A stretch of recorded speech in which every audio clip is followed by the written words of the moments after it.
afternoon, everyone, and welcome on the set of The Future of Europe, here at the Catholic University of Lille.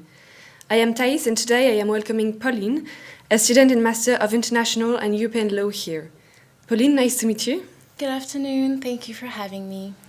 Of course. So, Pauline, today our topic relates to both Brexit and citizenship of the European Union. Could you tell us more? Yes, well, as one might expect, Brexit, the United Kingdom's withdrawal from the European Union after 47 years of membership, did not spare British nationals from heavy consequences.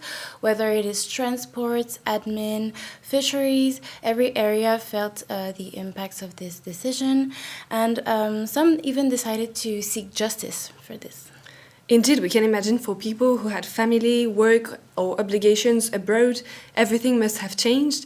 What is the legal situation with Brexit? What can people rely on?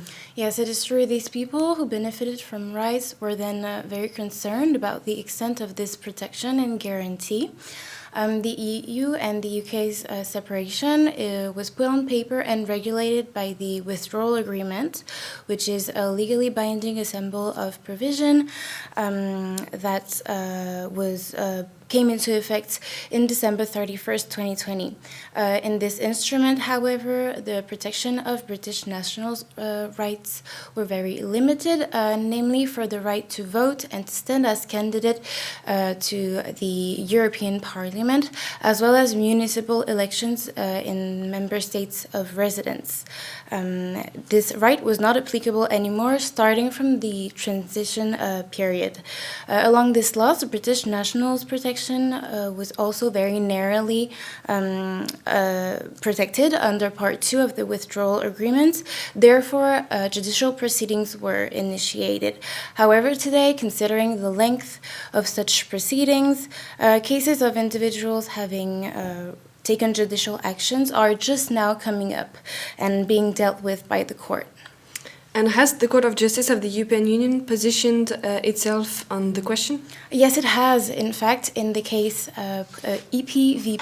Préfet du Gers et INSEE in 2022, EP is a British national who has been residing in France for more than 30 years and wished to stand as candidate in elections, but has never applied for French nationality.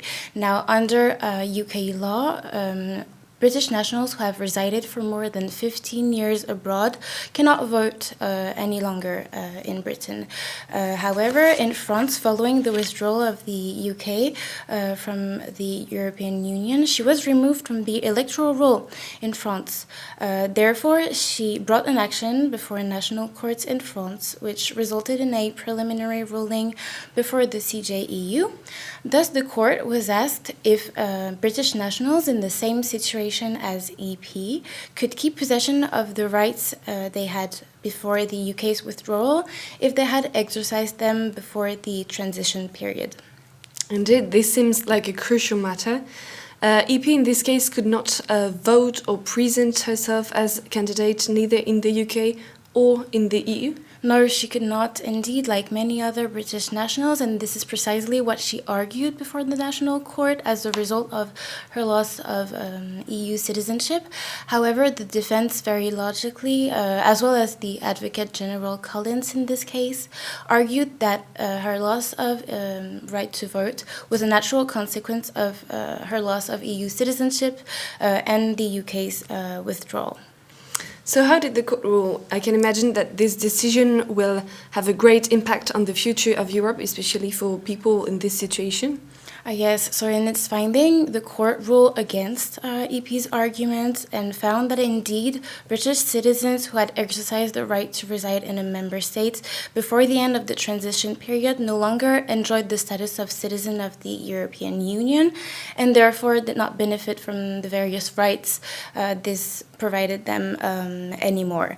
But what is also very interesting with this decision is that the court really dives into the mechanics of the citizenship of the European Union and analyzes all the elements that justify and result from it, which is very significant for the future of Europe and the upcoming cases relating to Brexit and people that decided to speak up about it. Could you give us an insight of these elements? Yes, well, firstly, according to the court, the loss of rights was justified because the member states are still sovereign over matters of nationality and citizenship.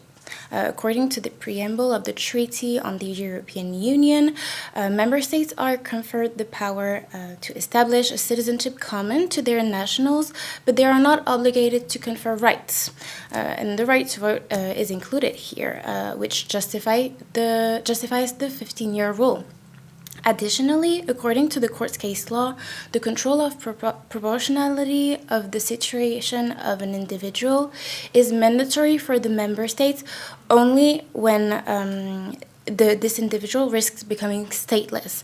However, in this case, EP is now a citizen of a third state, and therefore this control is not obligatory. Secondly, in the context of the future of Europe, this decision of the court provides interesting elements as to the conception of the citizenship of the European Union.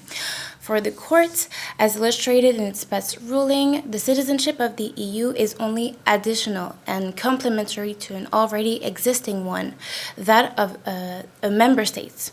If the state does not have the membership of the European Union, an individual will not benefit from European citizenship. Therefore, in the case at hand, EP being a national of a third state, she cannot benefit from the European citizenship and the rights resulting from it. Additionally, many were apprehending the response of the court on this concept of citizenship, as the doctrine often considers it in various ways. Some consider it a political and autonomous concept, independent from nationality, while some others consider it a logical consequence of being a national of a member state. Some others consider it a concept of legal heritage. Some consider it should be a fundamental right, while others even consider it a post-membership protection. It should be considered as this. However, faced with this panel of options, the court settled for a very logical conception pursuant to the attribution of rights resulting from the treaty.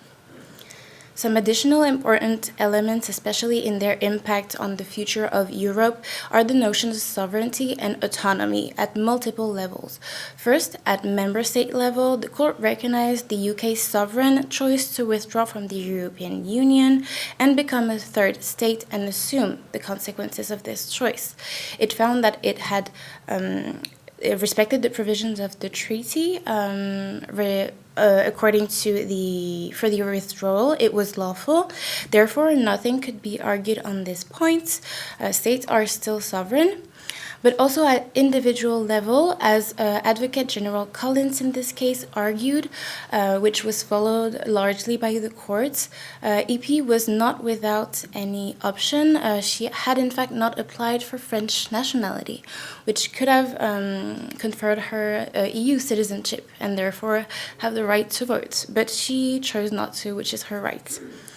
Finally, the court pronounced itself on the withdrawal agreement's validity put into question by the applicant, which could have been crucial if it had been deemed invalid and a great argument.